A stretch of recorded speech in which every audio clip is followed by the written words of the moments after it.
Dans tous les supermarchés, c'est la même histoire. Du marketing genré dans les rayons pour mieux séduire les clients.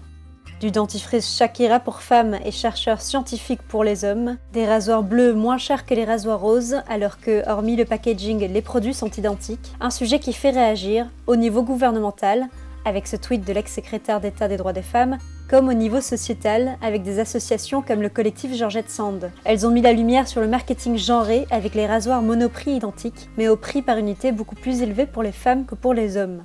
Des shampoings à paillettes aux produits girly, le collectif Georgette Sand et Maud Olivier se battent contre les stéréotypes.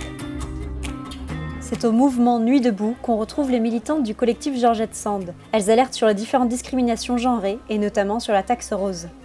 Donc Georgette Sand a commencé à travailler sur la taxe rose en repérant sur un blog féministe une analyse d'une étude américaine. On a mis le doigt sur une question assez lourde que tout le monde peut constater au quotidien dans son supermarché, à savoir le marketing genré.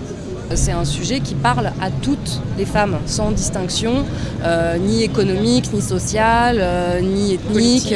Voilà, toutes les femmes consomment. Nous, ce qu'on aimerait défendre aussi comme idée, c'est de mener des études de manière un peu plus sérieuse en s'attaquant à la question du panier de la consommatrice féminine et le panier du consommateur masculin.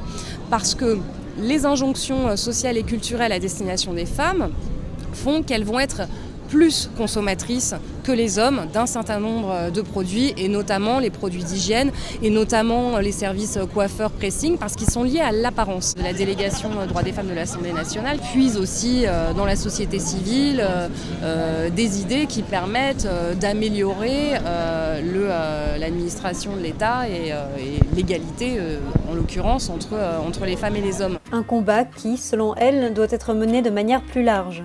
La réflexion doit être poussée un peu plus loin qu'une simple bataille entre l'État et des distributeurs et des fabricants. Le collectif continue d'alerter les citoyens comme les membres du gouvernement. C'est à l'Assemblée nationale que nous retrouvons la députée Maud Olivier. Elle aussi milite contre la discrimination genrée, mais du côté de la vie politique. La délégation de droits des femmes a des échanges très fréquents avec les associations féministes.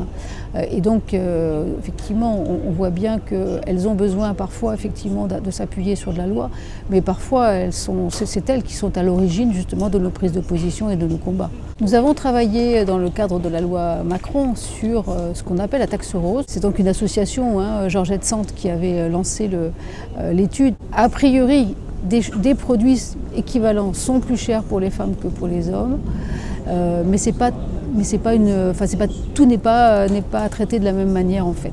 Donc il faut affiner. C'est quelque chose qui a mobilisé les ministres, dont Martine Pinville, qui a demandé qu'il y ait une étude justement sur les prix pratiqués sur les produits destinés aux femmes et les produits destinés aux hommes, pour faire des comparatifs. Une mobilisation nécessaire, mais pas encore suffisante autour de ce sujet.